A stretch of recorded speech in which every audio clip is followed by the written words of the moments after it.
সন্ত ৰামপাল গুৰু মহাৰাজ হৈছে এনে এজন মহাপুৰুষ যিজনে নিজৰ সত্য ভক্তি, তত্ত্বজ্ঞান, কৰোণা আৰু সেৱাৰ বলত সমাজত এক নতুন আদৰ্শ বলবৎ কৰিছে। সন্ত ৰামপাল গুৰু মহাৰাজৰ নেতৃত্বত তেওঁৰ সকলো সৎলোক আশ্ৰমে কৰা বিস্ময়কৰ সমাজ কল্যাণমূলক কামে সমাজখনক সোণালী ভৱিষ্যতৰ এক নতুন আশা দেখুৱাইছে। সন্ত ৰামপাল গুৰু মহাৰাজৰ পৰা নাম দীক্ষা গ্ৰহণ কৰাৰ পিছত লাখ লাখ লোকৰ কৰ্কট ৰোগ, এইডছ আদি দুৰাৰোগ্য ৰোগ নিৰাময় হ'ল।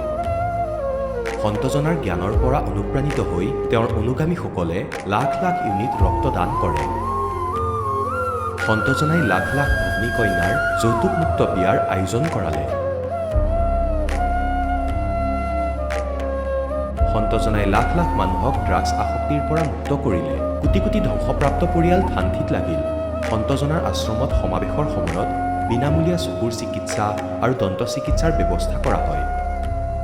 সন্ত ৰামপাল গুৰু মহাৰাজৰ দ্বাৰা পৰিৱেশ সুৰক্ষাৰ উদ্দেশ্যে সময়ে সময়ে বৃহৎ পৰিসৰত বৃক্ষৰোপণ কৰা হয়। সন্তজনাই আৰ্তজনক তাৎক্ষণিক সকাহ দিবলৈ এম্বুলেন্স সেৱা আৰম্ভ কৰিছে।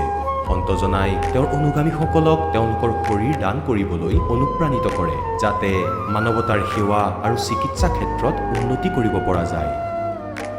সন্ত ৰামপাল গুৰু মহাৰাজৰ সকলো আশ্ৰমত প্ৰতিদিনে বিনামূলীয়া ধৰ্মভোজৰ আয়োজন কৰা হয়, য'ত প্ৰতিবাৰেই প্ৰতিটো জাতি, প্ৰতিটো ধৰ্মৰ মানুহে একেলগে বহি ভোজন কৰে।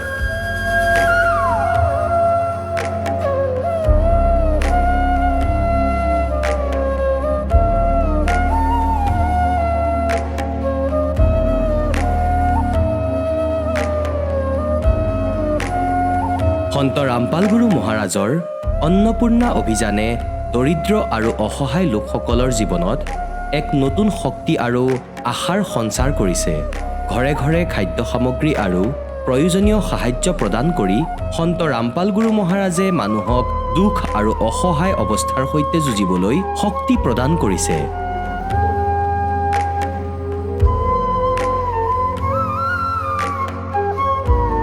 দৰিদ্ৰ লোকসকলৰ বাবে ঘৰ নিৰ্মাণ কৰা সন্ত ৰামপাল গুৰু মহাৰাজৰ অসাধাৰণ কাৰ্যই এনে এক নিদৰ্শন দাঙি ধৰিছে, যি যুগ যুগ ধৰি সন্তজনাৰ উদাৰতা আৰু দয়াৰ প্ৰতীক হিচাপে জনাজাত হৈ ৰ'ব।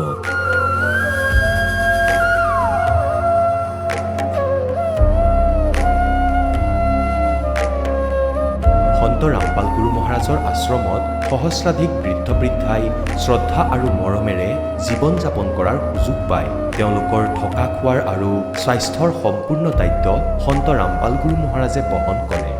অনাথ শিশুৰ বাবে সন্ত ৰামপাল গুৰু মহাৰাজৰ সকলো আশ্ৰম বিশেষ বৰদানতকৈ কম নহয়, য'ত তেওঁলোকক শিক্ষা, সংস্কাৰ আৰু ভৱিষ্যতৰ বাবে উন্নত সুবিধা প্ৰদান কৰা হয়। বানপানী, ভূঁইকঁপ বা মহামাৰী যিয়েই নহওক, সন্ত ৰামপাল গুৰু মহাৰাজ আৰু তেওঁৰ অনুগামীসকল সদায় আৰ্তজনৰ বাবে আগৰণুৱা হৈ থাকে। ক'ভিড মহামাৰীৰ সময়ত সন্ত ৰামপাল গুৰু মহাৰাজৰ আশ্ৰমৰ পৰা কোটি কোটি লোকক খাদ্য, ঔষধ আৰু জীৱন ৰক্ষক সামগ্ৰী যোগান ধৰা হৈছিল। দুখীয়াক সকাহ কৰাই হওক বা যিকোনো শোষিত বা নিপীড়িত শ্ৰেণীৰ অধিকাৰ আৰু মৰ্যাদাৰ বাবে যুঁজ দিয়াই হওক, সন্ত ৰামপাল গুৰু মহাৰাজে সদায় তেওঁলোকৰ সকলো ন্যায্য দাবী চৰকাৰৰ ওচৰলৈ লৈ গৈছে আৰু তেওঁলোকক উপযুক্ত ন্যায় প্ৰদানৰ ক্ষেত্ৰত গুৰুত্বপূৰ্ণ ভূমিকা পালন কৰি আহিছে।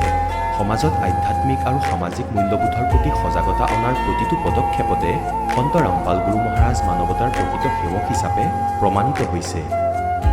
সন্ত ৰামপাল গুৰু মহাৰাজৰ জীৱনে আমাক শিকাইছে যে প্ৰকৃত সেৱা সেইটোহে যিটো নিস্বাৰ্থভাৱে কৰা হয়। আহক আমিও এই মহান সন্তজনৰ এই মহান সেৱাৰ কামত যোগ দিওঁ আৰু সন্ত ৰামপাল গুৰু মহাৰাজৰ পৰা নাম দীক্ষা লৈ আমাৰ জীৱন ধন্য কৰি তোলোঁ।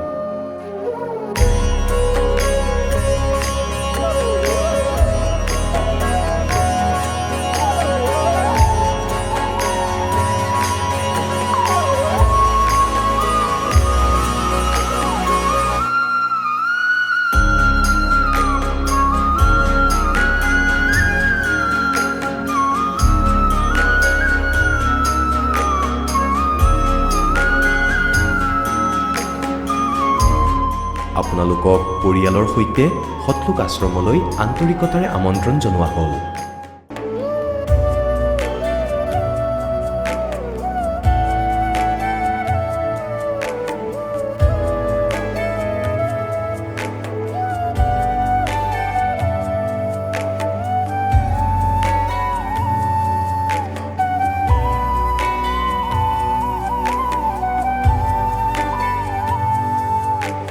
প্ৰভু ৰাম, দেৱ, ভগৱান, আল্লাহ, খুদা, যীশু আদি নামবোৰ একে শক্তিৰ।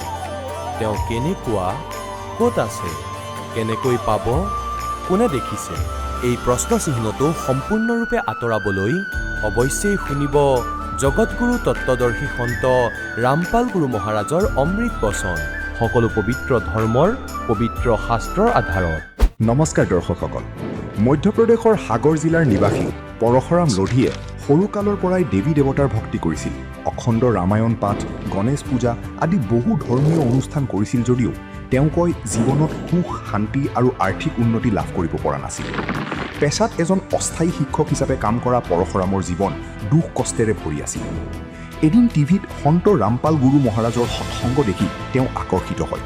পিছত জ্ঞান গংগা গ্ৰন্থ পঢ়ি তত্ত্বজ্ঞান বুজি পায় আৰু নাম দীক্ষা গ্ৰহণ কৰে। পৰশুৰাম লোধীৰ মতে ইয়াৰ পিছতে তেওঁৰ জীৱনত ডাঙৰ পৰিৱৰ্তন আহে। তেওঁ মাদক দ্ৰব্য ত্যাগ কৰে, আৰ্থিক অৱস্থাৰ উন্নতি হয় আৰু এক ভয়ংকৰ দুৰ্ঘটনাৰ পৰাও ৰক্ষা পায়। কিন্তু নাম দীক্ষাৰ পিছত তেওঁৰ জীৱনত এনে কি ঘটিছিল যিয়ে তেওঁৰ জীৱনৰ দিশেই সলনি কৰি দিলে? আহক কোনো পৰশুৰাম লোধীৰ জীৱন কাহিনী তেওঁৰ নিজৰ মুখৰ পৰা। ছাৰ নমস্কাৰ। নমস্কাৰ ছাৰ। ছাৰ কি নাম আপোনাৰ? ছাৰ মোৰ নাম পৰশুৰাম লোধী, গাঁও মাৰিয়া কৃষ্ণ, তহচিল গাঁও, জিলা সাগৰ, মধ্যপ্ৰদেশৰ। ছাৰ সন্ত ৰামপালদেৱ মহাৰাজৰ শৰণলৈ অহাৰ আগতে আপুনি কি ভক্তি সাধনা কৰিছিল?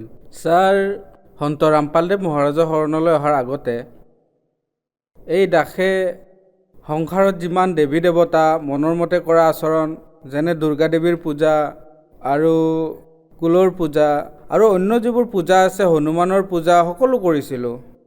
আৰু এই দাসে গম পোৱা নাছিলে যে আচলতে সত্যটো কি। এইবোৰ পূজাৰ মাজতে মই ভ্ৰমিত হৈ ঘূৰি ফুৰিছিলোঁ। কেতিয়াবা ক'ৰবাত গৈছিলোঁ, কেতিয়াবা ক'ৰবাত ধৰ্মগুৰুৰ ওচৰলৈ গৈছিলোঁ। কোনোবা ব্ৰাহ্মণক সুধিলে তেওঁ কৈছিলে যে আপোনাৰ ক্ৰিয়া বেয়া হৈ গৈছে, পূজা বেয়া হৈছে, এৰা খাইছে। তেতিয়া মই সুধিছিলোঁ যে কি পূজানো মই কৰা নাই, আমাৰ আৰ্থিক স্থিতি কিয়নো ইমান বেয়াৰ ফালে গৈ আছে, মই কি পূজা নকৰোঁ নেকি, ভগৱানৰ ভক্তি নকৰোঁ নেকি? ছাৰ মই ল'ৰা ছোৱালীৰ লগত 2 বছৰ অখণ্ড ৰামায়ণৰ পাঠ কৰিছিলোঁ, গণেশৰ প্ৰতিমাও লগাইছিলোঁ, কিন্তু আৰ্থিক স্থিতি ইমান বেয়ালৈ গৈছিলে যে খাবলৈ নাপাইছিলোঁ। এনেকুৱা অৱস্থা হৈছিল। ছাৰ আপুনি ইমানবোৰ পূজা কৰাৰ পিছতো আৰ্থিক সমস্যাত ভুগিছিলে, আপোনাৰ জীৱনত ইমানবোৰ সমস্যা আছিলে, তেন্তে ছাৰ আপুনি সন্ত ৰামপালদেৱ মহাৰাজৰ বিষয়ে কেনেকৈ জানিলে? ছাৰ যেতিয়া মই স্কুলত পঢ়াইছিলোঁ, অস্থায়ী শিক্ষক আছিলোঁ, নিয়মিত নাছিলোঁ। তাৰপিছত যেতিয়া মই 4 বজাত ছুটী লৈ ঘৰলৈ আহিলোঁ, তেতিয়া টিভি চলি আছিলে। সেই সময়ত মই একো চোৱা নাছিলোঁ, কেৱল চেনেল সলনি কৰি আছিলোঁ। সেই সময়ত মই চেনেলত ধ্যান দিয়া নাছিলোঁ। সন্ত ৰামপালদেৱ মহাৰাজৰ সৎসংগ আহি আছিল, মই নামো চোৱা নাছিলোঁ। মই কেৱল এইখিনি দেখিছিলোঁ যে এজন সন্তই গ্ৰন্থত আঙুলি থৈ এনেকৈ দেখুৱাই আছিলে, বছ ইমানেই দেখিছিলোঁ। তেতিয়া মোৰ ইমান ভাল লাগিল, কমচে কম এনেকুৱা এজনটো সন্ত পালোঁ যিয়ে নিৰ্ভয়ভাৱে আঙুলি থৈ গ্ৰন্থ দেখুৱাই আছে।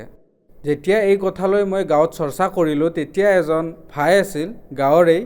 যেতিয়া মই তাৰ লগত চৰ্চা কৰিলোঁ, তেতিয়া সি ক'লে, ঠিক আছে মই তোমাক কিতাপ আনি দিম, তুমি তাত কল কৰিলে আন কিতাপো পাবা। ছাৰ আপুনি আপোনাৰ জীৱনত বহুত সন্তৰ সৎসংগ শুনিছে, যিমানবোৰ আপুনি পূজা কৰিছে, টিভি মাধ্যমেৰে আপুনি সকলো সন্তৰ সৎসংগ শুনিছিলে, তেন্তে কি সন্ত ৰামপালদেৱ মহাৰাজৰ বাহিৰে সৎ গ্ৰন্থবোৰ খুলি আনে নেদেখুৱাই নেকি? নেদেখায় ছাৰ, কোনো সন্তই কোনো সৎগ্ৰন্থকে খুলি নেদেখুৱায়, কেৱল নিজৰ মনে সজা আচৰণৰ কথাহে কৈছিলে আৰু তাৰ ওপৰতেই বিশ্বাস কৰিছিলে। যেতিয়া সত্যটো গম পালোঁ, সন্ত ৰামপালদেৱ মহাৰাজে এখনকৈ গ্ৰন্থ উলিয়াই দেখুৱাই, যেতিয়া এই কথাত মই আৰু সন্ধান কৰিলোঁ, তেতিয়া ল'ৰাটোৱে ক'লে, আমাৰ গাঁৱৰ মই তোমাক কিতাপ এখন দিম। তাৰে তৃতীয় দিনা মোৰ ওচৰলৈ সেই জ্ঞান গংগা কিতাপখন আহিল। আপুনি সেই কিতাপখন পঢ়িলেনে আৰু সন্ত ৰামপালদেৱ মহাৰাজৰ পৰা নাম দীক্ষা ল'লেনে? হয় ছাৰ, সন্ত ৰামপালদেৱ মহাৰাজৰ এনেকুৱা কৃপা হ'ল, সেই কিতাপখন নোখোজাকৈয়ে মোৰ ওচৰলৈ আহিল আৰু মই সেই কিতাপখন পঢ়িলোঁ। যেতিয়াই মই 1-2খন পৃষ্ঠা পঢ়িলোঁ, এনেকুৱা লাগিল যে ইয়াত কিবা এটা বেলেগ আছে। তেতিয়াই মই কিতাপখন থৈ দিলোঁ আৰু সেই কিতাপখন 6 মাহ থাকিল। যেতিয়া 6 মাহ ৰাখিলোঁ, তেতিয়া মই লগৰবোৰৰ লগত চৰ্চা কৰিলোঁ যে এখন কিতাপ আনিছোঁ, সেই কিতাপখনত এনেকুৱা কথা আছে। গতিকে ছাৰ সন্ত ৰামপালদেৱ মহাৰাজৰ কৃপাত এজনে ক'লে মোক কিতাপখন দিবা, মই তাক পঢ়িবলৈ দি দিলোঁ কিতাপখন। সি গীতাখন পঢ়ি থৈছিলে 3 দিনত সেই কিতাপখন পঢ়ি মোক ক'লে, প্ৰথমে তুমি গীতা পঢ়া, তাৰপিছত জ্ঞান গংগাৰ লগত মিলাবা, ইয়াত যিবোৰ লিখা আছে সকলো সত্য। এই কথাটো মোৰ লাগি গ'ল। যেতিয়া মই সেই জ্ঞান গংগা কিতাপখন পঢ়িলোঁ, মই তেতিয়া স্তব্ধ হৈ ৰৈ গ'লোঁ যে আচলতে সঁচাটো হয়নো কি। ছাৰ, যিবোৰ সাধনা আৰু পূজা আপুনি সৰুৰে পৰা কৰি আহিছে আৰু আপুনি আজি কৈছে যে সেই সাধনাবোৰ শাস্ত্ৰৰ বিৰুদ্ধে হয়, আৰু যেতিয়া আপুনি জ্ঞান গংগা কিতাপখন পঢ়িলে তেতিয়া আপোনাৰ এনেকুৱা লাগিল যে যিবোৰ কথা সন্ত ৰামপালদেৱ মহাৰাজে কয় সেয়া বেদ আৰু গীতাত একেধৰণে লিখা আছে। গতিকে ছাৰ, আপুনি যে আগতে বেলেগ ধৰ্মগুৰুৰ সৎসংগ শুনিছিলে, তাৰপিছত সন্ত ৰামপালদেৱ মহাৰাজে লিখা জ্ঞান গংগা কিতাপখন পঢ়িলে, তেন্তে কি পাৰ্থক্য দেখিলে? ছাৰ, জ্ঞান গংগা কিতাপখনত এনেকুৱা কথা পালোঁ যি সন্ত ৰামপালদেৱ মহাৰাজে অৰ্থসহিতে প্ৰমাণ সিদ্ধ কৰি দেখুৱালে যে যিবোৰ পূজা তোমালোকে কৰি আছা, যাক ভগৱান মানি আছা, ইয়াৰ পৰা একো লাভ নহয়। এই পূজাবোৰ ব্যৰ্থ। তেওঁ সেই সৎগ্ৰন্থত প্ৰমাণ সিদ্ধ কৰি দেখুৱালে যে ইয়াৰ পৰা আপোনালোকে একো লাভ নাপায়। গতিকে তাত মূৰ্তি পূজা কৰা, ভূতৰ পূজা কৰা আৰু অন্য দেৱী দেৱতাৰ পূজা কৰা আৰু তেওঁলোকৰ সন্মুখত ক্ষমা খোজা যে আমাৰ এইটো কাম হৈ যাওক, সেইটো কাম হৈ যাওক, এইবোৰৰ পৰা লাভ নাপায়। গতিকে ছাৰ, এই প্ৰকাৰে সিদ্ধ প্ৰমাণ সহিতে এই জ্ঞান পালোঁ। তেতিয়া মই স্তব্ধ হৈ ৰৈ গ'লোঁ যে আজিলৈকে মই এই জীৱনত প্ৰথমবাৰ এই জ্ঞান পাইছোঁ আৰু প্ৰথমবাৰ এই সত্য প্ৰমাণ পালোঁ। গতিকে মই স্তম্ভ হৈ ৰৈ গ'লোঁ যে এতিয়ালৈকে ব্যৰ্থ পূজাত ব্যস্ত আছিলোঁ আৰু মোৰ পূৰ্বপুৰুষেও এই পূজা কৰি কৰি নাজানো ভূত হৈ ক'ত ভ্ৰমি ফুৰিছে। মই সৰুৰ পৰাই ৰামায়ণৰ পাঠ কৰি আহিছোঁ। গতিকে মোৰ এটা কথা মনলৈ আহিল, আৰণ্য কাণ্ড 10 নম্বৰ 14, চপাই নম্বৰ 8ত ৰামে লক্ষ্মণক যেতিয়া সুধিলে সত্যলোকলৈ অহাৰ পিছত এই জীৱই কেনেকৈ সুখী হ'ব পাৰিব, এই ৰহস্যৰ কথা কওক, এই জীৱৰ ভেদৰ কথা কওক, তেতিয়া ৰামে উত্তৰ দিলে, কাহিও তাৎস পৰম বিৰাগী। আনন্দ কাণ্ড 10 নম্বৰ 14ত 8 নম্বৰ চপাইত ৰামে উত্তৰ দিছিলে, কাহিও তাৎস পৰম বিৰাগী উত্তৰণ সম সিদ্ধি 3 গুণ ত্যাগী। ৰামে ক'লে যে লক্ষ্মণ, যদি কিবা সঁচা সুখ প্ৰাপ্ত কৰিব বিচাৰে জীৱাত্মাই, গতিকে তাৰ বাবে কণিকাৰ সমান সিদ্ধি আৰু 3 গুণ। সিদ্ধিৰ অৰ্থ দুৰ্গা আৰু 3 গুণ ৰজগুণ ব্ৰহ্মা, সদগুণ বিষ্ণু, তমগুণ শিৱ। ইয়াৰ পৰাই যি দূৰ হ'ব তেওঁলোকে সদায় সুখ পাব। তেন্তে ছাৰ, এইটোৱেই কাৰণ নেকি যিয়ে সন্ত ৰামপালদেৱ মহাৰাজৰ পৰা নাম দীক্ষা লয় তেওঁলোকৰ সুখ পোৱা আৰম্ভ হয়? হয়, ঠিকেই। যেতিয়া মই এই ধৰণৰ জ্ঞান মিলাই চালোঁ আৰু সত্যটো পালোঁ, মোৰ ভিতৰৰ পৰা কেৱল এটাই আস্থা উৎপন্ন হ'ল যে সন্ত ৰামপালদেৱ মহাৰাজৰ ওচৰলৈ যাই মই শৰণ ল'ব লাগে। ছাৰ, এই কথাটো আপোনাৰ বাহিৰে আন কোনেও গভীৰভাৱে বুজিব নোৱাৰিব। যি ৰামায়ণত আগতেই এইবোৰ কথা লিখা হৈছে, যিয়ে 3 গুণৰ দেৱতাসকলৰ পূজা এৰি সেই পূৰ্ণ পৰমাত্মাৰ ভক্তি কৰে, তেওঁ সকলোবোৰ সুখ পায়। গতিকে ছাৰ, মই আপোনাৰ পৰা জানিব বিচাৰিম, সন্ত ৰামপালদেৱ মহাৰাজৰ পৰা নাম দীক্ষা লোৱাৰ পিছত আপুনি যি ধৰণে মানে যে শাস্ত্ৰ অনুকূল সাধনা কৰাৰ পিছত আপুনি কি লাভ পালে? যেতিয়া শাস্ত্ৰ অনুকূল সন্ত ৰামপালদেৱ মহাৰাজে শাস্ত্ৰ অনুকূল সাধনাৰ কথা ক'লে আৰু তেওঁৰ শৰণলৈ গৈ যেতিয়া দীক্ষা ল'লোঁ, তেতিয়া ছাৰ লাভটো সেইদিনাৰ পৰাই পোৱা আৰম্ভ কৰিলোঁ। যেনে ধৰক, নিচা কৰিছিলোঁ, বিড়িও খাইছিলোঁ, তাম্বাকু খাইছিলোঁ, কেতিয়াবা ড্ৰিংকো কৰিছিলোঁ। কিন্তু যেতিয়া পৰমাত্মাৰ শৰণলৈ গ'লোঁ তেতিয়াৰ পৰাই মোৰতো ঘৃণা আৰম্ভ হৈ গ'ল। লেতেৰা গোন্ধ পাব ধৰিলোঁ সেই নিচা কৰা বস্তুৰ প্ৰতি। মইতো এতিয়া হাতো নলগাওঁ। ছাৰ, ইয়াৰ পিছত কাৰণ কি যে সন্ত ৰামপালদেৱ মহাৰাজৰ পৰা নাম দীক্ষা লোৱাৰ মাত্ৰেই যিসকলে আগতে নিচা কৰিছিল সেইসকলে ঘৃণা কৰিবলৈ লয়?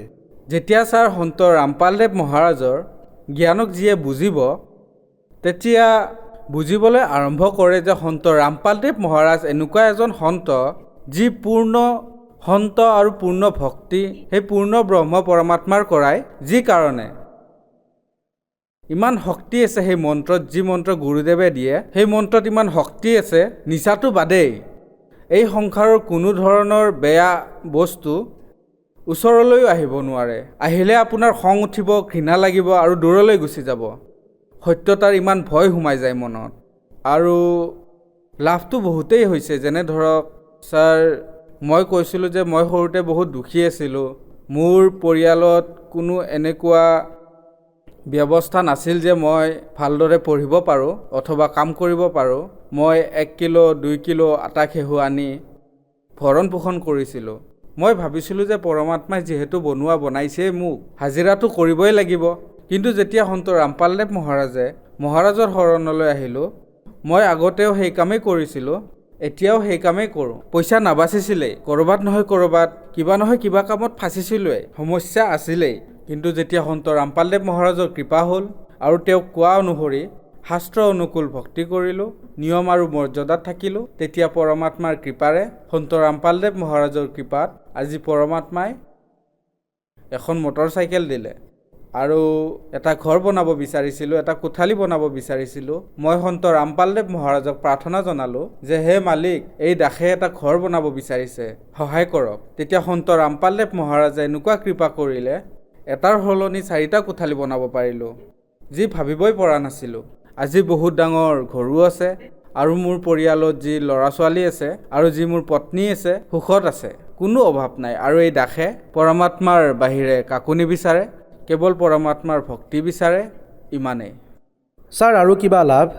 আৰু লাভটো ভগতদেৱ এনেতো বহুত পাইছোঁ। এবাৰ কি হ'ল, ইছাগৰৰ পৰা আহি আছিলোঁ, জংঘলৰ এটা ৰাস্তা আছে আমাৰ গাঁৱৰ ফালে যোৱা, গধূলিৰ সময় আছিল আৰু গাড়ীৰ লাইটৰ পোহৰো কম আছিল। সেই সময়ত আন্ধাৰ হৈছিলে আৰু মই গাড়ীত অকলে বেগেৰে গৈ আছিলোঁ। নাজানো ক'ৰ পৰা ৰাস্তাৰ মাজতে এটা বহুত ডাঙৰ পাথৰ আহিলে আৰু মই খুন্দা খালোঁ। ক'ৰ পৰা আহিল নাজানো। যেতিয়া গাড়ীখন তাত পৰিল, তেতিয়া মোৰ পূৰা গাড়ী উলটি গ'ল। মোৰ কেৱল ইমানখিনিয়ে মনত আছে যে মই এইখিনিয়ে কৈছোঁ যে মুক্তিদাতা, এতিয়া মোৰ কি হ'ব মই নাজানো। তেতিয়া মোৰ গাড়ী কমচে কম 8-10 ফুটমান আগলৈ পৰিল আৰু চিধা গুচি গ'ল। আৰু যেতিয়া ঘৰ পাওঁতে আধা কিলোমিটাৰ মান দূৰত আছিলোঁ, সেই সময়ত তাত বাল্বটো নুমাই গ'ল। যেতিয়া মই দেখিছিলোঁ গোটেই গাড়ী ভাঙিছিলে, বাল্বো ভাঙি গৈছিলে, তাৰ পৰা মই এইখিনি ঠাই আহি পালোঁ। যেতিয়া মই ঘৰ আহিলোঁ, তেতিয়া মই কান্দিলোঁ যে পৰমাত্মাই মোক ভালে কুশলে ঘৰলৈ আনিলে। মানে আপোনাৰ এক্সিডেণ্ট হৈ গৈছিলে, তাৰ লাইট ভাঙি গৈছিলে, তথাপিও জ্বলি আছিলে? লাইট জ্বলি আছিলে, আহি পোৱাৰ পিছতহে নুমাল আৰু ৰাতিপুৱাই গৈ মই লাইট ঠিক কৰালোঁ আৰু গাড়ীখনো। ছাৰ, আপুনি ইমানবোৰ অদ্ভুত লাভ পাইছে যে এজন সাধাৰণ ব্যক্তিয়ে এই কথাবোৰ সহজে বিশ্বাস নকৰিব, কিয়নো আপুনি কৈছে যে আন সাধনাবোৰ কৰিলে একো লাভ পোৱা নাযায়। তেন্তে ছাৰ, তেওঁলোকে যদি সন্ত ৰামপালদেৱ মহাৰাজৰ পৰা নাম দীক্ষা ল'ব বিচাৰে, তেন্তে কেনেকৈ ল'ব পাৰিব? ছাৰ, সন্ত ৰামপালদেৱ মহাৰাজৰ পৰা দীক্ষা ল'বৰ বাবে আজি ফোনত, ইউটিউবত, ফেচবুকত আৰু যিবোৰ কিতাপ গাঁৱে গাঁৱে গৈ পাইছে অথবা ভকতসকলৰ লগত আছে, গতিকে যিবোৰ জগত ভাইসকলে যদি নাম দীক্ষা ল'ব বিচাৰে, তেন্তে বহুত সুবিধা আছে। কিতাপত লিখা নম্বৰত অথবা ইউটিউবত অথবা ভকতৰ লগত যোগাযোগ কৰি সকলো জিলাত নামদান কেন্দ্ৰ খোলা হৈছে সন্ত ৰামপালদেৱ মহাৰাজৰ কৃপাত, আৰু তালৈ গৈ বিনামূলীয়াকৈ নাম দীক্ষা লৈ নিজৰ মানৱ দেহক ধন্য কৰাব পাৰে, নিজৰ মুক্তি প্ৰাপ্ত কৰিব পাৰে। ধন্যবাদ ছাৰ। সৎ চাহেব। দৰ্শকসকল, আপোনালোকে শুনিলে সন্ত ৰামপাল গুৰু মহাৰাজৰ পৰা নাম দীক্ষা প্ৰাপ্ত কৰি সুখী হোৱা ভকতৰ অনুভৱ।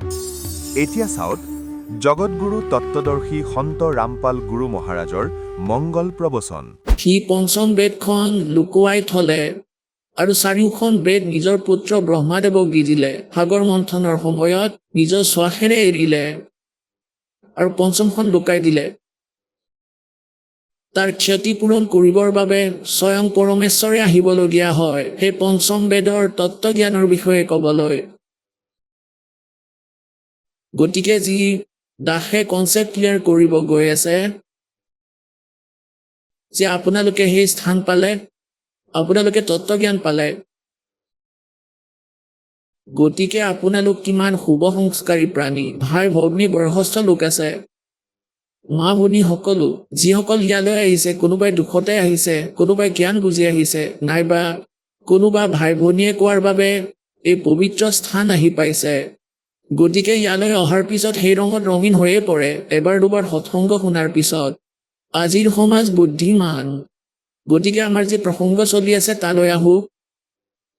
গতিকে এওঁ ব্ৰহ্মাদেৱৰ পৰা প্ৰাপ্ত সেই জ্ঞানৰ আধাৰত চনক ঋষিয়ে টপ চিলেক্ট কৰিলে আৰু বেদৰ পৰা ওম মন্ত্ৰ, যি গীতাৰ অধ্যায় নম্বৰ 7 শ্লোক নম্বৰ 18 কৈছে যে এই জ্ঞান হয়তো উদাৰেই, উদাৰ মানে সমৰ্পিত পৰমাত্মাৰ বাবে হাজাৰ বছৰলৈকে তপ কৰিলে, সাধনা কৰিলে, শুকাই খিনাই জকা ওলাল, কিন্তু ভ্ৰক্ষেপ নকৰে, প্ৰাণ গলেও যাতে পৰমাত্মাক পাই মুক্তি লাভ কৰিব পাৰে। কিন্তু বগুল গছৰ বীজ ৰোপণ কৰি আমৰ আশা কৰাটো মহামূৰ্খতা হয়। এই প্ৰকাৰে এই ঋষি মহৰ্ষিসকলে ওম নামৰ জপ এই বগুলৰ বীজ ৰোপণ কৰিলে। সহযোগ কৰাটো বগুলৰ বীজ ৰোৱাৰ দৰে। ইয়াৰ সাধনা কৰি ইহঁতে পূৰ্ণ মুক্তিৰ আশালৈ বহি আছে। হাজাৰ হাজাৰ বছৰলৈকে চুনক ঋষিয়ে সাধনা কৰি থাকিলে। গীতা অধ্যায় নম্বৰ 11 শ্লোক নম্বৰ 32 গীতাৰ জ্ঞানদাতাই কয় যে অৰ্জুন মই কাল আৰু সকলো লোককে ভক্ষণ কৰিবলৈ ইহঁতৰ নাশ কৰিবলৈ এতিয়া মই আৱিৰ্ভাৱ হৈছোঁ। শ্ৰীকৃষ্ণটো আগতেই বিদ্যমান আছিলে অৰ্জুনৰ লগত, কাৰণ তেওঁৰ ৰিলেটিভ আছিলে। অৰ্জুনৰ খোলখালি আছিলে শ্ৰীকৃষ্ণ ভগৱান। সেয়া শ্ৰীকৃষ্ণ নহয়, তেওঁৰ ভিতৰৰ পৰা কালে কৈ আছিলে, কৈছিলে যে চোৱা মোৰ এয়া বাস্তৱিক স্বৰূপ আৰু মই কাল, হাজাৰখন বাহু আছে তাৰ। আৰু গীতাৰ অধ্যায় নম্বৰ 11 শ্লোক নম্বৰ 21 অৰ্জুনে কৈ আছে যে ভগৱান আপুনিতো সকলোবোৰ ঋষিকে খাই আছে, সকলো দেৱতাকো খাই আছে, শ্ৰদ্ধা কৰাসকলে আপোনাৰ সন্মুখত হাতযোৰ কৰি ৰৈ আছে আৰু বেদৰ ভুক্তৰে আপোনাৰে স্তুতি কৰি আছে আৰু আপুনি সিহঁতকো খাই আছে। গতিকে গীতাৰ অধ্যায় নম্বৰ 11 শ্লোক নম্বৰ 32 গীতাৰ জ্ঞানদাতাই কৈছে যে মইতো কাল হয় ভাই, ইহঁতক খাবলৈ মই এতিয়া আৱিৰ্ভাৱ হৈছোঁ। গতিকে গীতাৰ অধ্যায় নম্বৰ 11 শ্লোক নম্বৰ 46 আৰু 48 এই গীতাৰ জ্ঞানদাতাই কয় যে এয়া মোৰ বাস্তৱিক ৰূপ, মই এনেকুৱা যি মই এতিয়া তোমাক দেখুৱাইছোঁ, আৰু মোৰ এই ৰূপৰ দৰ্শন তোমাৰ বাহিৰে আগতে কোনেও কেতিয়াও কৰা নাই, আগলেও নকৰে। মই না কোনো জপেৰে না তপেৰে না কোনো ক্ৰিয়াৰে না কোনো বেদত বৰ্ণিত বিধিৰে মোৰ প্ৰাপ্তি হ'ব নোৱাৰে। ব্ৰহ্মাদেৱে 4 যুগলৈ সাধনা কৰিলে, নাপালে। শেষত আহি নিজৰ মাকক মিছা ক'লে যে মই প্ৰাপ্ত কৰিলোঁ, কাৰণ বেদ তেওঁ পঢ়িছিলে আৰু বেদত পৰমাত্মা সাকাৰ বুলি আছে। গতিকে শ্ৰীমদ দেৱী ভাগৱতত ব্ৰহ্মাদেৱে নিজেই কৈছে নিজৰ মাতৃ দুৰ্গাক যে মাতৃ অভিজ্ঞতাই কিবা বেলেগ কয়, কিন্তু বেদে কিবা বেলেগ কয়। ইয়াৰ মাজত বহুত খেলি মেলি আছে। ইয়াৰ কাৰণ কি? দুৰ্গাক এইকালে ধমক দি থৈছে যে খবৰদাৰ যদি মোৰ বিষয়ে কাৰোবাক কিবা তথ্য দিয়া মই গুপ্ত হৈ থাকিম আৰু মোৰ ভেদ তুমি কাকো ক'ব নোৱাৰা। গতিকে তাৰ ভয়ত দেৱীয়ে সেই কথা খেলি মেলি কৰি দিয়ে যে ময়ে সকলো, ময়ে ব্ৰহ্ম, ময়ে সকলো, এনেকৈয়ে খেলি মেলি কৰি দিয়ে। তথাপিও ব্ৰহ্মাদেৱে কয় যে অভিজ্ঞতাই কয় যি অনুভৱ কৰিছোঁ সেয়া বিচাৰি পোৱা নাই, আৰু বেদে কয় তেওঁ সাকাৰ কোনোবা এটা স্থানত বহি আছে। গতিকে এই দুমুখীয়া জ্ঞান হয় মাতৃ। গতিকে কোৱাৰ ভাৱ এইটো যে গীতাৰ জ্ঞানদাতাই কয় যে মই না বেদৰ বৰ্ণিত বিধিৰে না কোনো জপেৰে না তপেৰে না কোনো ক্ৰিয়াৰে কেতিয়াও প্ৰাপ্ত নহওঁ। গতিকে সেইবাবে গীতাৰ অধ্যায় নম্বৰ 7 শ্লোক নম্বৰ 24 আৰু 25 ই নিজেই কয় যে মই অব্যক্ত, নিজৰ যোগ মায়েৰে লুকাই থাকোঁ। এয়া মোৰ অনুত্তম বিধান, অটল বিধান। অনুত্তমটো এইবাবেই যে পিতৃ মাতৃ আছে আৰু ল'ৰা ছোৱালীৰ পৰাও লুকাই আছে। কিবা নহয় কিবা দুখ আছে তাৰ মাজত, সি ভাল নহয়, ইয়াৰ অভিশাপ লাগি আছে। 1 লাখ মানৱ শৰীৰধাৰী প্ৰাণীক ই নিত্য আহাৰ কৰে, সেইকাৰণে সি লুকাই আছে যে গম পালে কোনেও পূজা নকৰিব আৰু এই দেৱী দেৱতা সকলোকো পাহৰি যাব। সেইবাবে ই গুপ্ত হৈ থাকে। নাই কোনো দেৱী দেৱতা বা পুত্ৰসকলক নিজৰ ভেদৰ কথা কৈ থৈছে। ই স্বয়ং স্পষ্ট কৰিছে গীতাৰ অধ্যায় নম্বৰ 7 শ্লোক নম্বৰ 24 আৰু 25 যে মই এই বুদ্ধিহীন অবুধে যি জনসমুদায় সন্মুখত আছে ইহঁতে মোক মই অব্যক্তং মাম অব্যক্তম ব্যক্তিম আপনম মনন্তে এবুদা। এই মূৰ্খসকলে মোক অব্যক্ত আৰু কৃষ্ণ ৰূপত ব্যক্তি ৰূপত আহা বুলি মানি আছে চাগে, কিন্তু মই কৃষ্ণ নহয়। I am not Krishna. মই নিজৰ যোগ মায়াৰে লুকাই থাকোঁ, মই কেতিয়াও কাৰো সন্মুখলৈ নাহোঁ। গীতাৰ অধ্যায় নম্বৰ 4 শ্লোক নম্বৰ 5 আৰু 9 ই স্পষ্ট কৰিছে যে অৰ্জুন, তোমাৰ আৰু মোৰ বহুত জন্ম হৈ গৈছে, তুমি নাজানা, কিন্তু মই জানো। আৰু মোৰ জন্ম আৰু কৰ্ম অদ্বিতীয়, অলৌকিক। গতিকে ইয়াৰ কৰ্ম এনেকুৱা যে ই সন্মুখলৈ নাহে আৰু ই কাৰোবাৰ তাত প্ৰৱেশ কৰি প্ৰেতৰ দৰে যি ক্ৰিয়া কৰাবলগীয়া থাকে কৰায়, তেনেকৈয়ে কৰায়। গতিকে ব্ৰহ্মা বিষ্ণু মহেশ্বৰে সাধনা কৰিলে,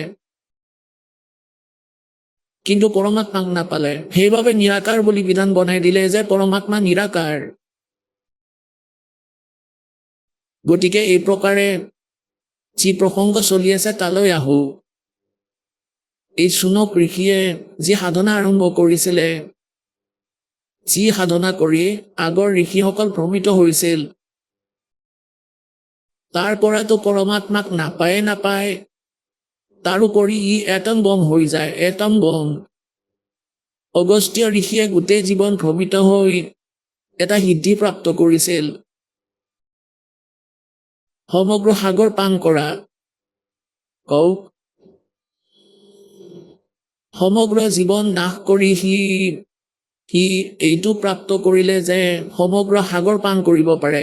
এতিয়া এই তত্ত্বজ্ঞানৰ বিষয়ে পৰমাত্মাই কি কৈছে, এতিয়া সেই পৰমাত্মাই দিয়া জ্ঞান মাজতে আপোনালোকক শুনাম, কিয়নো আপোনালোক এজন বিদ্যাৰ্থী আৰু গোটেই বছৰৰ সম্পূৰ্ণ কোৰ্ছ দাসে আপোনালোকক দিব লাগিব। 3 দিনৰ সৎসংগ এইবাবে ৰাখিছে যাতে প্ৰত্যেক সৎসংগতে শ্ৰদ্ধালু সলনি হয় আৰু শ্ৰোতাও একেৰাহে যদি শুনি আছে ভাল কথা। গতিকে লাহে লাহে সকলো জ্ঞানৰ ওপৰত বিচাৰ বিবেচনা কৰা হয়। এতিয়া যেনেকৈ এই সিদ্ধিবোৰনো কি, ই প্ৰাণীৰ জীৱন নাশক। আটাইতকৈ ডাঙৰ শত্ৰু ইয়াৰ দ্বাৰা অহংকাৰ আহে মনলৈ। যেনে প্ৰথমে বেটেৰী চাৰ্জ কৰাই ল'লে, তাৰপিছত শেষ কৰিলে, ঠিক আগৰ দৰেই থাকি গ'ল। যেনেকৈ এই সিদ্ধিবোৰক পৰমাত্মাই এনেকুৱা বুলি কৈছে, যেনে ধৰক আপোনালোকে দেখে বাৰিষাৰ দিনত যিবোৰ আন পৰুৱাৰ সিহঁতৰ পাখি নাথাকে আৰু সেই পৰুৱাবোৰৰ গাঁতৰ পৰাই পাখি থকা পৰুৱা ওলায়। সিহঁতৰ বাবে ইহঁত পৰমাত্মা হয়, কাৰণ ইহঁতে উৰিব নোৱাৰে আন পৰুৱাবোৰে, আৰু বাকীবোৰ উৰিব পাৰে। গতিকে সিহঁতে এনেকৈ ভাবে ইহঁতে চাগে ভগৱানক লগ পায়, কাৰণ আকাশত উৰিব পাৰে। আৰু আকাশত যেনেদৰে আপোনালোকে দেখে বৰ্তমান বৰষুণৰ বতৰৰ সময়, গাঁতৰ পৰা পৰুৱা কিছুমান ওলায় পাখি থকা, আৰু কলৈ যায়, হয়তো চাকিৰ ওপৰত পৰি জ্বলি মৰি যায়, নাইবা বাল্ব এটা চাৰিওফালে ঘূৰি থাকিব, তাৰে কিছু সময়ৰ পিছত পাখিবোৰ ছিঙি তলত পৰি যাব আৰু আগৰ দৰে পৰুৱা হৈ যাব। এই প্ৰকাৰে যিসকলে সাধনা কৰে, ভুল সাধনা কৰে, যিয়ে শাস্ত্ৰবিধি ত্যাগ কৰি মনৰ মতে হঠযোগ ইত্যাদি কৰে, অন্য জপ মন্ত্ৰ অনুষ্ঠান কৰে, ইয়াৰ পৰা সিহঁতে সিদ্ধি লাভ কৰে। আৰু সাধাৰণ মানুহতকৈ সিহঁত যেনে আকাশলৈ উৰি যোৱা, পানীৰ ওপৰত এনেদৰে খোজকাঢ়ে যেন মাটিত খোজকাঢ়িছে, হাত সমুদ্ৰক পিহ হোৱা, এই ধৰণৰ এই যি কলা কৰা কৌশল ইহঁতে লাভ কৰে, সাধাৰণ মানুহেতো এনেকৈ ভাবিব যে ভগৱানক পালে। এতিয়া পৰমাত্মাই কয়, डंब करें डूंगर चढ़ेंगे अंत झिन्नी झूले, जग जाने बंदगी करेंगे बोवें सूल बबूले। এতিয়া পৰমাত্মাই কয় যে মোৰ এই যি সাধনা, যি মই তোমালোকক প্ৰদান কৰিম, ইয়াৰ পৰা আপোনালোকে 24টা সিদ্ধি প্ৰাপ্ত কৰিব। ইয়াততো কেৱল 8টা সিদ্ধি আছে, আৰু এইবোৰেৰে অহংকাৰ কৰি নিজৰ জীৱন নাশ কৰি যায়। গতিকে পৰমাত্মাই কয় যে যি সাধনা মই তোমালোকক কম, ইয়াৰ পৰা আপোনালোকে 24টা সিদ্ধি প্ৰাপ্ত কৰিব, কিন্তু এটাও প্ৰয়োগ নকৰিবা, নহ'লে ই বিষৰ কাম কৰিব। এতিয়া পুণ্যাত্মাসকল, সিদ্ধিৰ অৰ্থ হ'ল সাধনাৰ সফলতা। আমাৰ এই যি সিদ্ধি যি আমাৰ মাজত আহিব, ইয়াক ডিপজিট কৰি ৰাখিম, এটা পাৱাৰ হ'ব। আৰু যি অন্য মন্ত্ৰ মই দি আছো, ইয়াৰ দ্বাৰা আপোনাৰ আত্মা ইমানেই চাৰ্জ হ'ব, ইয়াৰ দ্বাৰাই সকলো ইয়াৰ সৎ ভক্তিৰ শক্তিৰে আমি সত্যলোকলৈ যাম। যদি ইয়াত বেয়া কৰি দিওঁ আমি আগলৈ যাব নোৱাৰিম, আমাৰ সকলো পুঁজি নষ্ট হৈ যায়। গতিকে কি কয়, शब्द महल में सिद्ध 24 अंश बिछोड़े विश्वे 20 কৈছে যে মোৰ যি মন্ত্ৰৰ পৰা শব্দৰ পৰা 24টা সিদ্ধি পাব আপুনি, আৰু যদি আপোনালোকে ইয়াৰ প্ৰয়োগ কৰে তেতিয়া আপোনাৰ বাহ হ'ব। কাৰোবাক জৰা ফুকা কৰিব সি ভাল হ'ব, কিন্তু আপোনাৰ ভক্তি নষ্ট হ'ব। আপোনালোকে দেখে আগৰ কাৰোবাৰ কোনো নগৰত কিবা যদি জৰা ফুকা কৰে, কোনোবা ককাই কৰে বা আন কোনোবাই কৰিব ধৰে, তেওঁলোক আগৰ জন্মৰ পুণ্যকৰ্মী প্ৰাণী আছিল। তেওঁলোকে তাততো নাশ কৰিলেই, যি বাকী বাচি আছিলে এতিয়া জৰা ফুকা কৰি সেয়াও নাশ কৰিব। গতিকে আমি সজাগ হ'ব লাগিব, অলপ বুদ্ধিৰে কাম কৰিব লাগিব। জৰা ফুকা কৰিলেই কাম নহ'ব। তেওঁকো পৰমাত্মাৰ সৈতে জড়িত কৰক, সিও নিজৰ ধন একত্ৰিত কৰক আৰু আপুনিও কৰক। কি কয়, शब्द महल में सिद्धि 24 अंश बिछोड़े विश्वे 20 एक सिद्धि सुर देव मिलावे, एक सिद्धि मन वृत्ति बतावे, एक सिद्धि होवे पवन स्वरूपी, एक सिद्धि होवे अनुरूपी, एक सिद्धि निस्वा सर जागे, एक सिद्धि सेवक हो आगे, एक सिद्धि स्वर्गापुर धावे, एक सिद्धि जो सब घट छावे, एक सिद्धि सब सागर पीवे, एक सिद्धि जो बहुजुग जीवे, एक सिद्धि जो उड़े आकाशा, एक सिद्धि परलोक के वासा, एक सिद्धि कष्ट तन जारा, एक सिद्धि तन हंस निहारा, एक सिद्धि जल डूब न जाई, एक सिद्धि जल पैर न लाई, एक सिद्धि बहु चोले धारे, एक सिद्धि नीत तो विचारे, एक सिद्धि पांचों तत् नीरम, एक सिद्धि जो बजर शरीरम, एक सिद्धि पीवे नहीं खाई, एक सिद्धि जो गुप्त छिपाई, एक सिद्धि ब्रह्मंड चलावे, एक सिद्धि जो सब नाद मिलावे, एता खेल खिलारी खेले, सो हम हंसा प्रगट बेले, 24 को ना दिल चावे, सो हंसा शब्द अतीत कहावे, प्रासिद्धि पूर्ण पटरानी, सतलोक की कहूँ निशानी, सतलोक सुख सागर पाया, सतगुरु भेद कबीर लखाया, परमहंस पे खो परवाना, जन कहते दास गरीब दीवाना। এতিয়া আদৰণীয় গৰিবদাস দেৱ গাঁওচোৰাণী জিলা ঝাৰঝাৰৰ জন, তেওঁ পৰমেশ্বৰে পাইছিলে নিজে আহি গাঁওচোৰাণীৰ জংঘলত খেতি পথাৰত, য'ত তেওঁ নিজৰ আন সহযোগী বন্ধু গোৱালৰ লগত আন গৰখীয়াসকলৰ লগত গৰু চৰাই আছিলে। 10 বছৰীয়া বালক আছিল আৰু পৰমাত্মাৰ বিধান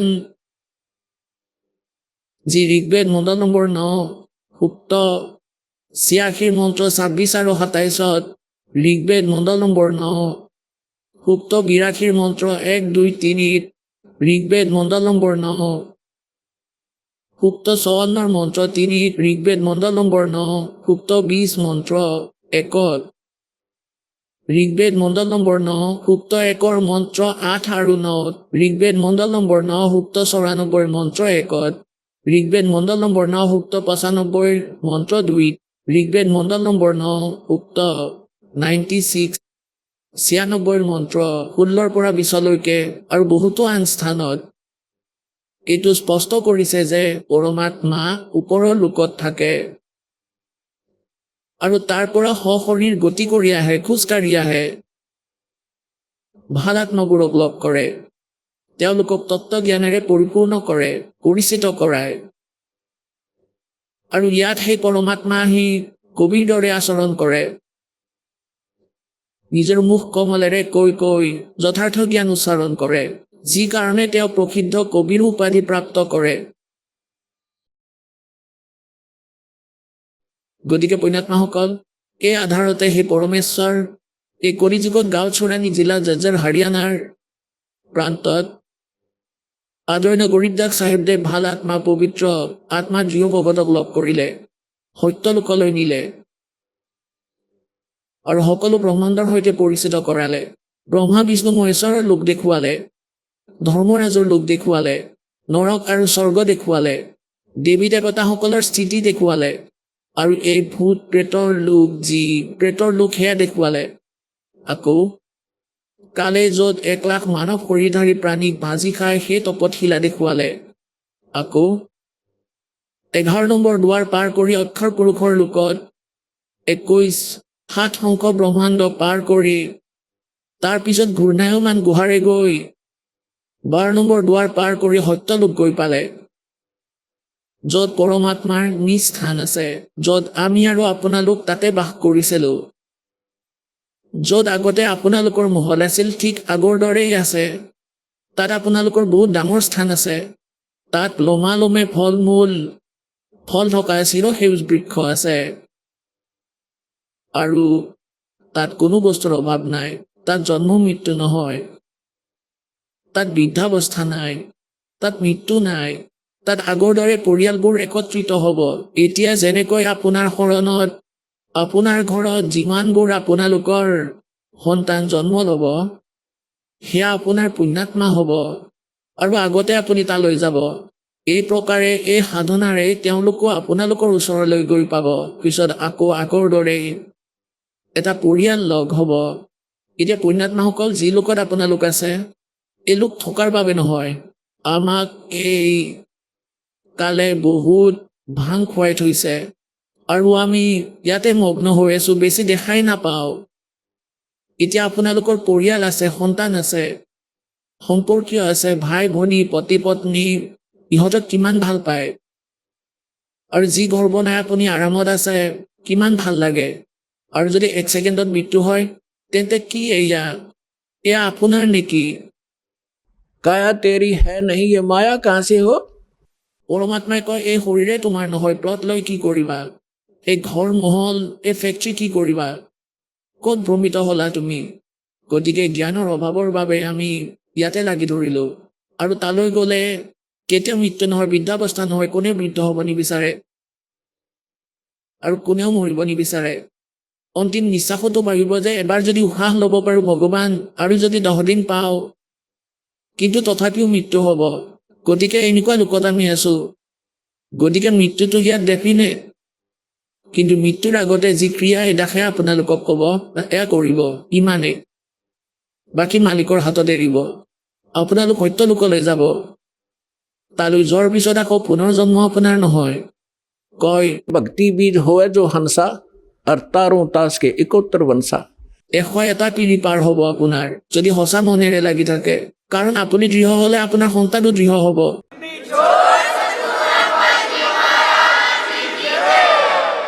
গতিকে গৰিবদাস চাহেবদেৱক পৰমাত্মাই পালে। তাৰপিছত তেওঁ ক'লে যে এই যি মন্ত্ৰ মই পালোঁ, আৰু এয়াই যেতিয়া আপোনালোকে প্ৰাপ্ত কৰিব, इसमें क्या बताया? शब्द महल में सिद्धि 24 अंश बिछोड़े विश्वे बीसा। এয়া 24টা সিদ্ধি আছে ভক্তিৰ এই মাৰ্গত। আৰু যিয়ে ইয়াৰ প্ৰয়োগ কৰিব, মানুহক দেখুৱাবলৈ আৰম্ভ কৰিব, তেতিয়া পৰমাত্মাৰ পৰা আঁতৰি যাব। एक सिद्धि सुर देव मिलावे, एक सिद्धि मन वृत्ति बतावे। এয়া সিদ্ধি। एक सिद्धि हो पवन स्वरूपी, एक सिद्धि हो वे अनुरूपी, एक सिद्धि निस्वासर जागे, एक सिद्धि सेवक हो आगे। এখন গোহানাৰ ওচৰত গাঁও আছে খেৰি দমকান। তাত এই দাসৰ মামাকৰ ঘৰ, তালৈ আমি গৈ আছিলোঁ। তাৰে এজন ব্যক্তিয়ে কি কৈছিলে যে ইয়াত এজন নেকিৰাম নামৰ কবিৰপন্থী আছিল। বহুতে কবিৰ পন্থৰ নাম লৈ ভ্ৰমিত কৰে। তাৰপিছত কি হ'ল, তাত এখন আশ্ৰম বনোৱা আছে নেকিৰামৰ, আৰু সেই নেকিৰাম আছিলে ঘিচাদাস চাহেবদেৱৰ শিষ্য। কিন্তু ঘিচাদাস চাহেবে সেই সাধনা কৰিছিলে যি পৰমেশ্বৰে কৈছিলে। আৰু নেকিৰামদেৱ পূৰ্বজন্মৰ কোনো সাধক তপস্বী আছিলে। কিন্তু আগৰ বেমাৰবোৰ লগতেই থাকে, কাৰণ গুৰুদেৱৰ পৰা তেওঁতো পূৰ্ণ মন্ত্ৰ লাভ কৰা নাছিলে। তেওঁ কাকোৱে দিয়া নাছিলে। কিন্তু অন্য যে সাধনা কৰিছিলে সেয়াও তেওঁৰ কল্যাণকাৰক আছিল, যাতে তেওঁ মনুষ্য জীৱন পাই থাকে, যাতে এই সময়লৈকে আহিব পাৰে। এনেকুৱা সাধনাই এই সন্তসকলে আমাক দি গৈছিল। তেওঁ সেয়াও এৰিলে আৰু আগৰ বেমাৰ লৈ আহিলে, তপ কৰিব ধৰিলে। সেই তপেৰে তেওঁৰ তাত সিদ্ধি আহিল গোটেই ৰাতি, মানে তেওঁ শুৱাই নাছিলে।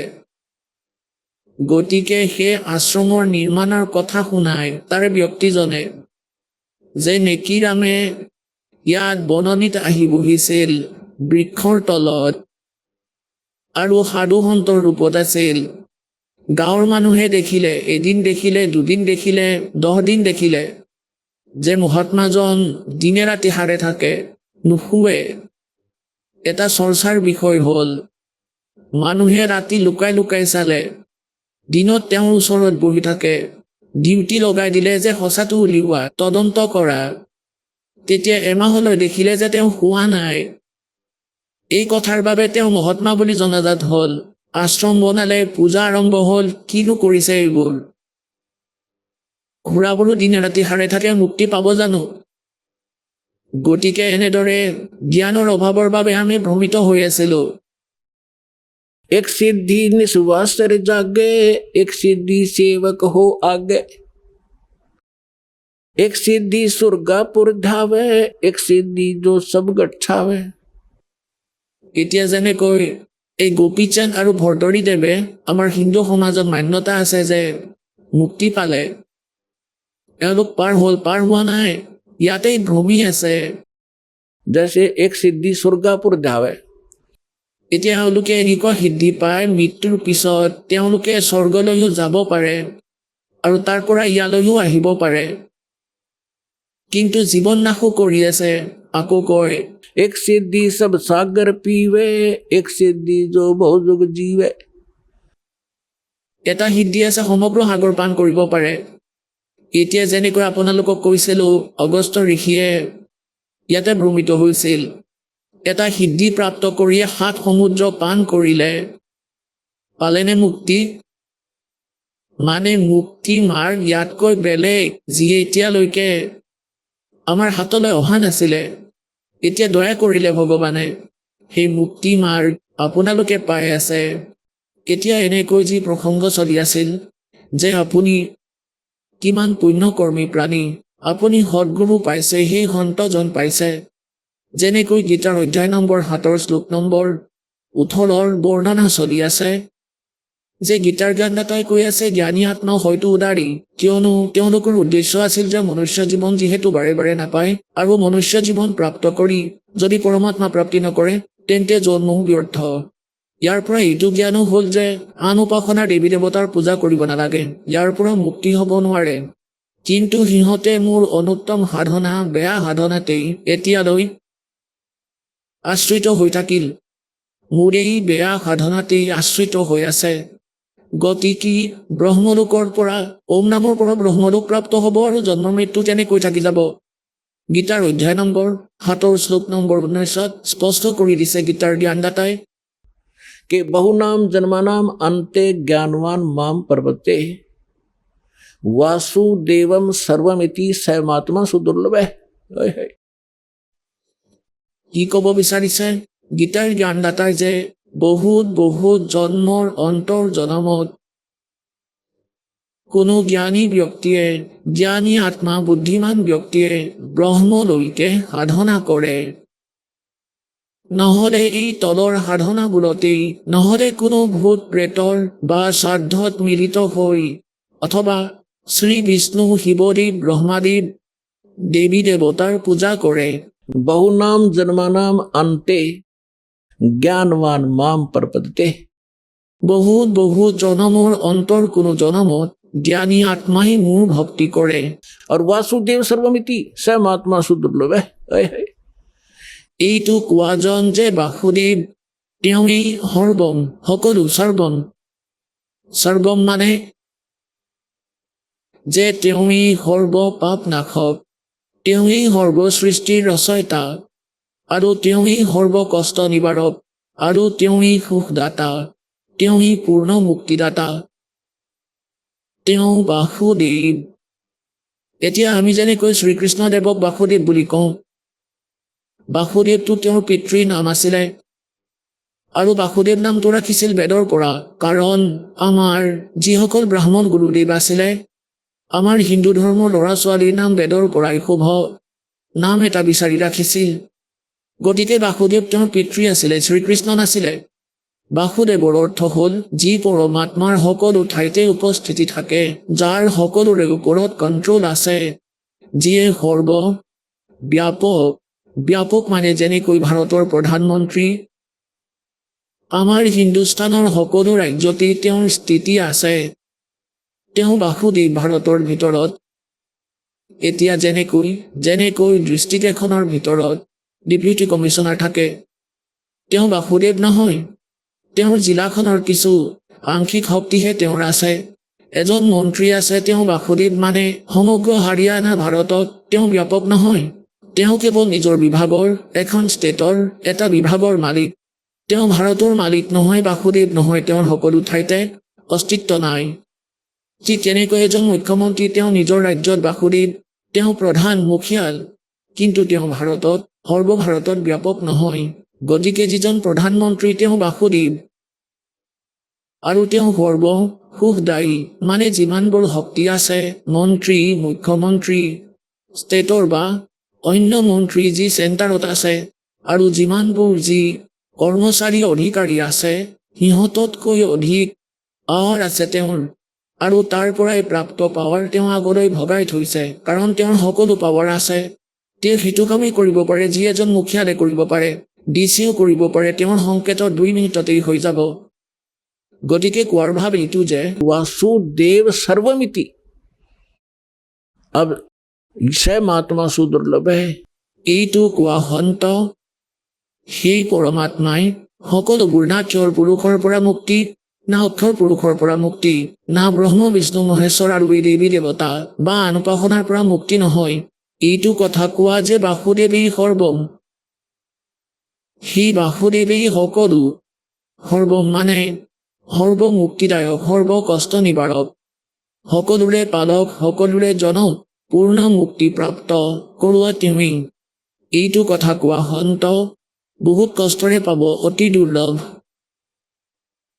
এতিয়া পুণ্যাত্মাসকল যেনেকৈ ব্ৰহ্মাদেৱ ৰজগুণ, বিষ্ণুদেৱ শতগুণ, শিৱদেৱ তমগুণ, আৰু ইহঁত এখন ব্ৰহ্মাণ্ডৰ এজন বিভাগীয় মন্ত্ৰী, কেৱল 3খন লোকত আধিপত্য এওঁলোকৰ এটা এটা বিভাগত।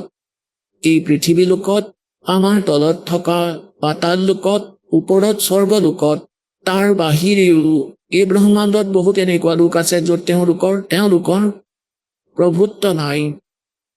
আহক আমি এতিয়া সেই শ্ৰদ্ধালুসকলৰ অনুভৱবোৰ জানো, যিসকলে জগতগুৰু তত্ত্বদৰ্শী সন্ত ৰামপাল গুৰু মহাৰাজৰ পৰা দীক্ষাপ্ৰাপ্ত কৰিছে তথা তেওঁ কোৱা ভক্তিমাৰ্গ এওঁলোকে অৱলম্বন কৰি আছে।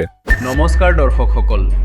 যেতিয়া মানুহে নিজৰ ধৰ্মত কৰি অহা ভক্তি সাধনাৰ পিছতো কোনো প্ৰকৃত লাভ নাপায়, তেতিয়া তেওঁ সত্যৰ সন্ধানত ভ্ৰমি ফুৰিবলৈ বাধ্য হয়। অসম ৰাজ্যৰ বঙাইগাঁও জিলাৰ নিবাসী জয়ন্ত দাসৰ কাহিনীও ঠিক তেনেকুৱাই। 1997 চনৰ পৰাই ভগৱানৰ সন্ধানত থকা অৱসৰপ্ৰাপ্ত ভাৰতীয় সেনাবাহিনীৰ সদস্য জয়ন্ত দাসে দেৱ দেৱীৰ পূজা অৰ্চনা কৰাৰ লগতে দুজনকৈ গুৰুৰ পৰা শৰণ লৈছিল, কিন্তু কোনো ধৰণৰ লাভ পোৱা নাছিল। বৰঞ্চ কেঁচুমূৰীয়া ৰোগকে ধৰি বিভিন্ন সমস্যাই তেওঁ জুৰুলা কৰিছিল। 2020 চনত লকডাউনৰ সময়ত তেওঁ জ্ঞান গংগা পুথিখন লাভ কৰি প্ৰকৃত ভক্তি সাধনাৰ জ্ঞান বুজি পায় আৰু সন্ত ৰামপাল গুৰু মহাৰাজৰ পৰা নাম দীক্ষা গ্ৰহণ কৰে। তাৰ পিছত ভয়াৱহ দুৰ্ঘটনাৰ পৰা ৰক্ষা পোৱাৰ লগতে অমৃত জল পান কৰি তেওঁৰ পত্নীয়েও মৃত্যুমুখৰ পৰা পৰিত্ৰাণ পায়। লগতে তেওঁৰ নিচা সেৱনৰ আসক্তিও সম্পূৰ্ণৰূপে দূৰ হয়। আহক শুনো জয়ন্ত দাসৰ মুখেৰে কিদৰে জ্ঞান গংগা পুথিখনে তেওঁৰ জীৱনত চমৎকাৰিক পৰিৱৰ্তন আনিলে। নমস্কাৰ ছাৰ। नमस्कार सर। ছাৰ কি নাম আপোনাৰ? मोर नाम सर जयंत दास सर। ছাৰ আপুনি ক'ৰ পৰা আহিছে? मैं सर অসম বঙাইগাঁও ডিষ্ট্ৰিক্টৰ পৰা আহিছোঁ সৰ। ছাৰ আপুনি কি কৰে? মই সৰ আগতে আৰ্মিত কাম কৰিছিলোঁ সৰ, এতিয়া অৱসৰ লৈ ঘৰতে আছিলোঁ। তাৰপিছত 2020 এনালত জইন কৰিছোঁ সৰ। আপুনি সন্ত ৰামপাল গুৰু মহাৰাজৰ পৰা নাম দীক্ষা কেতিয়া লৈছিল? মই সৰ 2020 সন্ত ৰামপালজী মহাৰাজৰ পৰা নাম দীক্ষা লৈছিলোঁ। সন্ত ৰামপাল গুৰু মহাৰাজৰ পৰা নাম দীক্ষা লোৱাৰ আগতে আপুনি কেনেধৰণৰ সাধনা কৰিছিল? জগতগুৰু তত্ত্বদৰ্শী সন্ত ৰামপালজী মহাৰাজৰ পৰা নাম দীক্ষা লোৱাৰ আগতে মই সকলো দেৱী দেৱতাৰ ভক্তি কৰিছিলোঁ আৰু ইয়াৰ পিছত দুজন গুৰুৰ দীক্ষা লৈছিলোঁ। কোন গুৰুৰ ওচৰত দীক্ষা লৈছিলে? মই চাকৰি কালত থাকোঁতে যোধপুৰৰ পৰা এজন নাৰায়ণ দত্ত শ্ৰীমালী নামৰ গুৰুৰ পৰা দীক্ষা লৈছিলোঁ। তাৰপিছত আৰু পেঞ্চন অহাৰ পিছত মই অনুকূল ঠাকুৰৰ পৰা দীক্ষা লৈছিলোঁ। ছাৰ, আপুনি জনালে যে আপুনি হিন্দু সমাজত প্ৰচলিত অন্য সাধনাবিলাক কৰি আছিলে আৰু গুৰু ধাৰণ কৰি ভক্তি সাধনা কৰিছিলে। সেই সাধনাবিলাক যেতিয়া আপুনি কৰি আছিলে, সেই সাধনা কৰি কিবা আপুনি লাভ পাইছিলনে? সেই সাধনাবিলাক কৰিতো ছাৰ একো লাভ পোৱা নাছিলোঁ, কিন্তু লোকচানেই হৈছিলে। আৰু এইবিলাক সাধনা কৰাতে বহুত কষ্ট হৈছিলে, বহুত বেমাৰত ভুগিছিলোঁ। আৰু কি বেমাৰত ভুগিছিল ছাৰ আপুনি? মোৰতো ছাৰ পাইলছ বেমাৰ হৈছিলে।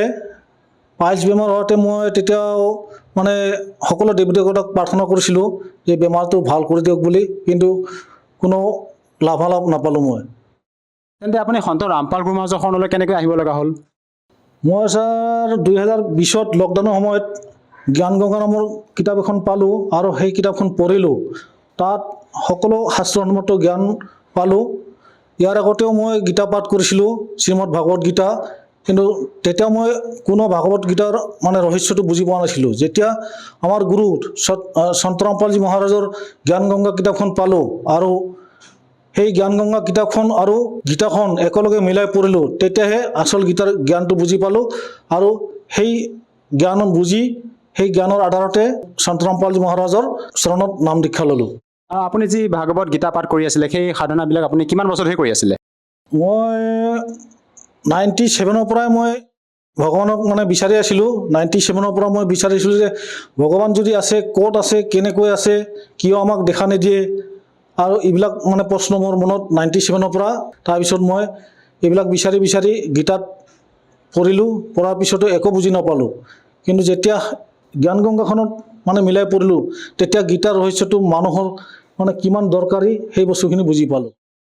আৰু সন্ত ৰামপাল গুৰু মহাৰাজৰ পৰা ভক্তি সাধনা কৰি ভক্তি বিধি যি আপোনাক প্ৰদান কৰিছে, সেই ভক্তি বিধিৰ দ্বাৰা আপুনি যি ভক্তি সাধনা কৰি আছে, ইয়াৰ দ্বাৰা আপুনি কেনে লাভ পাইছে সেই সন্দৰ্ভত জনাওকচোন। এতিয়া আমাৰ তত্ত্বদৰ্শী জগতগুৰু সন্ত ৰামপালজী মহাৰাজৰ ভক্তি কৰাৰ পিছত যেনেকৈ মই প্ৰথম ভক্তি লোৱাতে তাৰপিছতে মই এদিন বাথৰুমত পৰি গৈছিলোঁ। মোৰ দুয়োখন ভৰিয়ে পিছলি গৈছিলে, কিন্তু আমাৰ তত্ত্বদৰ্শী সন্ত ৰামপালজী মহাৰাজৰ দয়াত সেইদিনাখন হয়তো মোৰ মৃত্যুও লিখা থাকিব পাৰে বা যিকোনো ঘটনা ঘটিত হ'ব পাৰিছিলে, কিন্তু সেইদিনাখন যদি মই পৰি গ'লোঁ হয়, তেতিয়াহ'লে মোৰ মানে নিশ্চয় কিবা এটা হ'লে হয়। কিন্তু মই যেতিয়া গুৰু চৰণত আহিলোঁ, তেতিয়া সেই গুৰুৱে মোক সেইদিনাখন বচাই দিলে। অন্য কি লাভ পাইছে ছাৰ? তাৰপিছত লাভটো বহুত আছে ছাৰ, ক'বলৈ গ'লেতো বহুত লাভ পাইছোঁ, কিন্তু মেইন মুখ্য কেইটামান লাভৰ কথা কৈ দিম মই।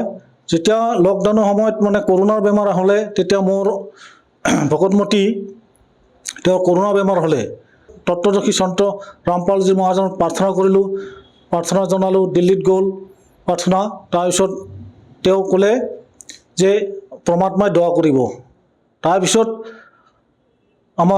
মোৰ ফেমিলিৰ মানে কৰোণা বেমাৰ ঠিক হৈ গ'ল। তাৰপিছত আৰু একবাৰ হ'ল, তেওঁৰ মানে জ্বৰ হ'ল। জ্বৰ হোৱাতে মানে চেলাইন দি থকা হৈছিলে। চেলাইন দি থকাতে তাৰ মানে গোটেই গাটো মানে একদম ঠাণ্ডা হৈ গ'ল। তাৰপিছত তেওঁ ক'লে যে কম্বল লৈ আহ, ৰেজাই লৈ আহ। আমাৰ ঘৰত যিমান আছিলে কম্বল ৰেজাই চব দিলোঁ, তথাপিতো মানে ঠাণ্ডা মানে গাটো নকলে। তাৰপিছত তেওঁ কান্দিব ধৰিলে আৰু আমাৰ পিনে চাই থাকিলে। কিন্তু মই তেতিয়া সন্ত ৰামপালজী মহাৰাজৰ চৰণত প্ৰাৰ্থনা কৰিলোঁ, হে গুৰুদেৱ, এতিয়া আপুনি আমাক ৰক্ষা কৰিব পাৰিব, এতিয়া আপুনি আমাক যি কৰে সেইটো আমি মঞ্জুৰ। এতিয়া গতিকে আপুনি যি কৰে সেইটো কৰিব, তেনেকৈ কৈ মই মানে অমৃত জল দিলোঁ তাক। তাৰপিছত সেইটো খোৱাৰ পিছতে ভাল হৈ গ'ল। ছাৰ আপোনাৰ কথাৰ পৰা আমি যিবিলাক কথা শুনিলোঁ, আপুনি যিবিলাক কথা ব্যক্ত কৰিলে সঁচাই আচৰিত কথা।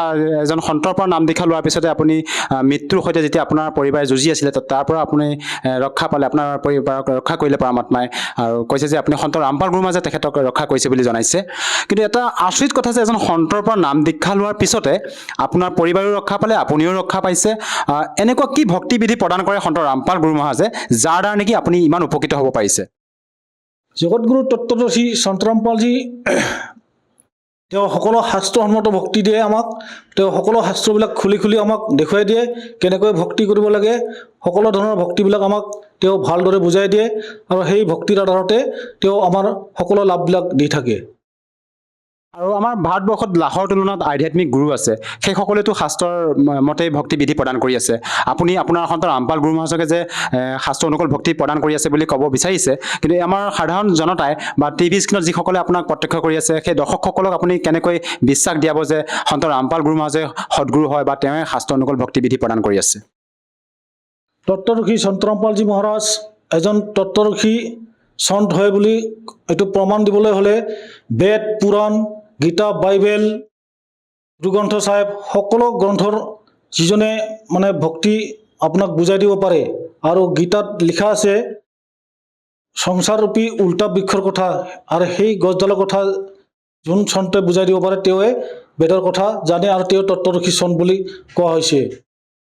ছাৰ, আপুনি যিহেতু জনাইছে যে বেদত লিখা আছে বা শাস্ত্ৰত লিখা আছে যে তত্ত্বদৰ্শী সন্তৰ লক্ষণ সম্পৰ্কে, আৰু আপোনালোকৰ সন্ত ৰামপাল গুৰু মহাৰাজে শাস্ত্ৰৰ মতে আপোনালোকক ভক্তিবিধি প্ৰদান কৰি আছে, কিন্তু সাধাৰণ জনতাই এই কথাষাৰ মানি ল'বলৈ হয়তো কঠিন হৈ পৰিব, যিহেতু আমাৰ লাখৰ তুলনাত ভাৰতবৰ্ষত গুৰু আছে, আৰু আপুনি এজন শিক্ষিত ব্যক্তি হিচাপে আপুনি এজন ভাৰতীয় সেনা আছিলে, আপুনি এতিয়া বৰ্তমান অৱসৰপ্ৰাপ্ত, আপুনি তেখেতৰ জ্ঞান বুজিয়ে নাম দীক্ষা লৈছে। এনেকুৱা বহু ব্যক্তি আছে যিসকলে নেকি আপোনাৰ দৰে কোনোবা হয়তো আৰ্থিক অৱস্থা দুৰ্বলভাৱে তেওঁলোকে মাৰাত্মক ৰোগত ভুগি আছে বা সমস্যাত ভুগি আছে, আৰু সেই সকলো লোকে যদি আপোনাৰ দৰে উপকৃত হ'ব বিচাৰে তেওঁলোকৰ বাবে আপুনি কি বাৰ্তা দিব বিচাৰে? তেওঁলোকে কেনেকৈ উপকৃত হ'ব পাৰিব? তত্ত্বদৰ্শী সন্ত ৰামপালজী মহাৰাজৰ দয়াত আমাৰ ছ'চিয়েল মিডিয়াত প্লেটফৰ্মত ইউটিউব, ইনষ্টাগ্ৰাম সকলোবিলাক চেনেলতে মানে আমাৰ দিয়া আছে, আৰু আমাৰ জ্ঞান গংগা পুস্তক সকলো বিলাই থকা হৈছে। আপোনালোকে টিভিত চাব পাৰে সৎসংগত তাতে এটা পিলা পাতি আহে, তাতে নাম্বাৰ দিয়া থাকে, আৰু সেই নাম্বাৰত কল কৰি আপুনি নাম দীক্ষা গ্ৰহণ কৰিব পাৰিব। যদিহে কোনো লোকে ধৰ নিচাৰ পৰা পৰিত্ৰাণ পাব বিচাৰে, আমি যে আপোনালোকৰ সন্ত ৰামপাল গুৰু মহাৰাজৰ শিষ্যসকলৰ তেওঁলোকৰ অনুভৱ আমি যেতিয়া বিভিন্ন ছ'চিয়েল মিডিয়া প্লেটফৰ্মত দেখিছোঁ যে সন্ত ৰামপাল গুৰু মহাৰাজৰ পৰা নাম দীক্ষা ল'লে নিচাৰ পৰা পৰিত্ৰাণ পাব পাৰি, এই ক্ষেত্ৰত ছাৰ আপুনি কি ক'ব বিচাৰে যে সঁচাকৈ সন্ত ৰামপাল গুৰু মহাৰাজৰ পৰা নাম দীক্ষা লোৱাৰ পিছত নিচাৰ পৰা পৰিত্ৰাণ পাব পাৰি নেকি? হয়, আপুনি ঠিকে কৈছে ছাৰ। সন্ত ৰামপালজী মহাৰাজৰ চৰণত অহাৰ পিছত নিচা ত্যাগ কৰিব পাৰে, এইটো আমি প্ৰমাণ পাইছোঁ। ময়ো আগতে নিচা কৰিছিলোঁ, মই আৰ্মিত থাকোঁতে বহুত নিচা কৰিছিলোঁ। আমি আৰ্মি পাৰ্চনটো নিচা কৰে চবে, কিন্তু ময়ো নিচা কৰিছিলোঁ। কিন্তু যেতিয়া তত্ত্বদৰ্শী সন্ত ৰামপাল চৰণত আহিলোঁ তাৰপিছত এই নিচাবিলাক নিজে নিজে ঠিক হৈ গ'ল। এতিয়া আপুনি নিচা নকৰে? এতিয়া বিলকুল আমি নিচাটো নকৰোঁ, কোনো নিচা নাই আমাৰ। এতিয়া আমি নিচাটো কোনোবাই আনি দিব ক'লেও আমি আনি নিদিওঁ বা টাচ নকৰোঁ এইটো, আৰু কোনোবাই যদি তাত সেই নিচা কৰি আছে তাৰ পৰা আমি দূৰত থাকোঁ। সঁচাকৈ ছাৰ, আপুনি যিহেতু আপোনাৰ সন্ত ৰামপাল গুৰু মহাৰাজৰ যি ভক্তিবিধি, সেই ভক্তিবিধিৰে আপুনি নিচাৰ পৰা পৰিত্ৰাণ পালে, আপুনি বৰ্তমান নিচা নকৰে, কিন্তু এনেকুৱা বহু লোক আছে যিসকলে নেকি নিচা ত্যাগ কৰিব বিচাৰে কিন্তু নিচা ত্যাগ কৰিব পৰা নাই। তেওঁলোকে যদি আপোনাৰ সেই মাৰাত্মক বদ অভ্যাসৰ পৰা পৰিত্ৰাণ পাব বিচাৰে, সন্ত ৰামপাল মহাৰাজৰ পৰা কেনেকৈ দীক্ষা ল'ব পাৰিব? ইউটিউব চেনেলতো দিয়ে আমাৰ সৎসং দিয়ে গুৰুজীৰ, আৰু টিভিতো দিয়ে। আপুনি সৎসং চাই জ্ঞানটো বুজি, আৰু জ্ঞান গংগা কিতাপ আমাৰ দি থকা হৈছে, সেইটো লৈ আপুনি গুৰুজীৰ চৰণত আহিব পাৰে। তাত কোনো পইচা লোৱা হয় নেকি? যেতিয়া নাম দীক্ষা ল'ব তাত তেনেধৰণৰ কোনো পইচা লোৱা হয় নেকি? ইয়াতে কোনো ধৰণৰ টকা পইচা লোৱা নহয়, আৰু ইয়াতে কোনো দিব নালাগে। আপুনি আহিব লাগে, আৰু আপুনি নিজে আহি নিজৰ আত্মকল্যাণ কৰিব লাগে। ধন্যবাদ ছাৰ। ধন্যবাদ।